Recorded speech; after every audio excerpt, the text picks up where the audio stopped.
AR mobile banking တွေကပတ်စံကို KBZ ပေးတဲ့ကို cash and လုပ်တဲ့နည်းလမ်းလေးကိုပြောပြပေးသွားမှာဖြစ်ပါတယ်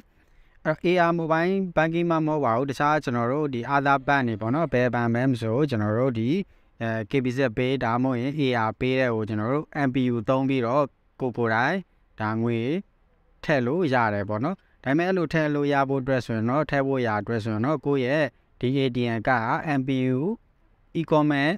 ဖွင့်ထားပြီးသားဖြစ်ရမယ်ပေါ့နော်အဲ့ MPU e-commerce ဖွင့်နေမသိဘူးဆိုရင်ကျွန်တော်အပေါ်မှာ description မှာ link လေးပေးထားပါတယ်အဲ့မှာသွားကြည့်လို့ရပါတယ်โอเคဒါဆိုရင်ကျွန်တော်တို့ဒီ KBZ ပေးတဲ့ကို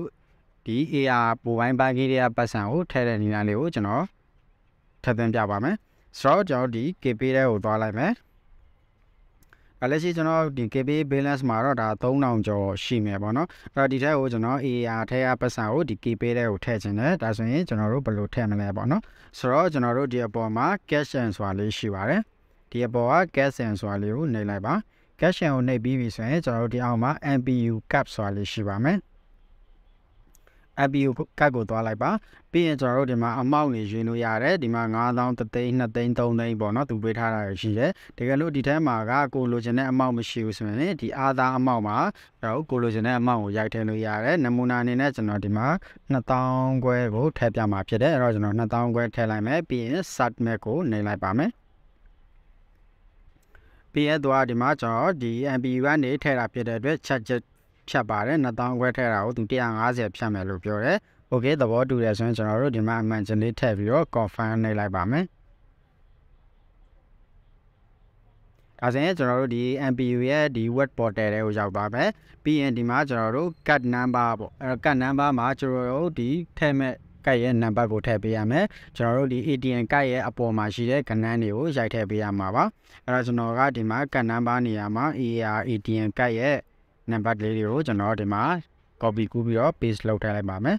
ပြီးရင် month ရှိမယ် year ရှိမယ်ပေါ့နော်အဲ့တော့လရဲ့ခုနှစ်ရဲ့ကအဲ့ဒီ AR ATM ကတ်မှာပဲဖြစ်ဖြစ်တခြားတော့ KBZ CB ပေါ့နော်အဲ့ကတ်ရဲ့အပေါ်မှာသူရဲ့ expire date ဆိုတာရှိရဲအဲ့ကောင်လေးကိုကြည့်ပြီးတော့ထည့်ပေးရမှာဖြစ်တယ်အဲ့တော့ဒီမှာကတော့ကျွန်တော်ကတ်က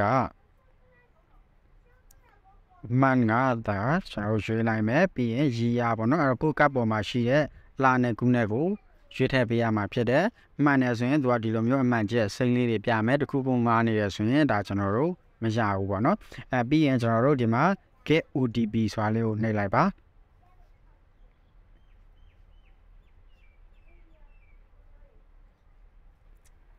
โอเคဒါဆိုလို့ရှိရင်သူကကို e-com ဒီဘဏ်အကောင့်ဖွင့်တော့ကဖုန်းနံပါတ်ထဲကိုကနန်း6လုံးပါတဲ့ကုတ်လေးတွေပို့လာပါလိမ့်မယ် MPU ဆိုပြီးတော့မှအဲ့ကုတ်လေးတွေကိုဒီမှာရိုက်ထည့်ပေးရမှာပါ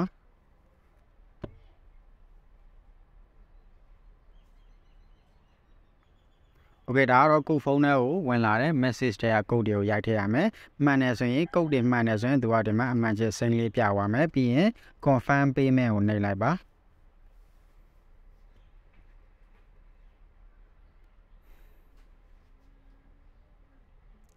ပြီးရင်ထပ်ပြီးတော့ဆက်လိုက်ပါမှန်တယ်တေးကြတယ်ဆိုရင်ထပ်ပြီးတော့ကျွန်တော်တို့ continue ကိုနှိပ်လိုက်ပါ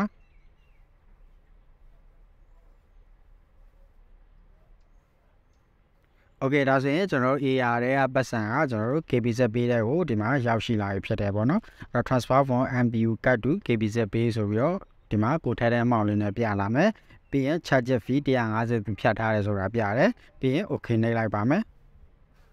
โอเคဒါဆိုရင်ကျွန်တော်တို့ balance မှာဒါခဏနေရကျွန်တော်တို့ဒီ3000ကျော်ရှိရနေခုဒီမှာ29000ကျော်ရောက်လာပြီပေါ့နော်โอเคပါအဲ့တော့ဒီနီလန်အတိုင်းပဲကျွန်တော်တို့ဒီ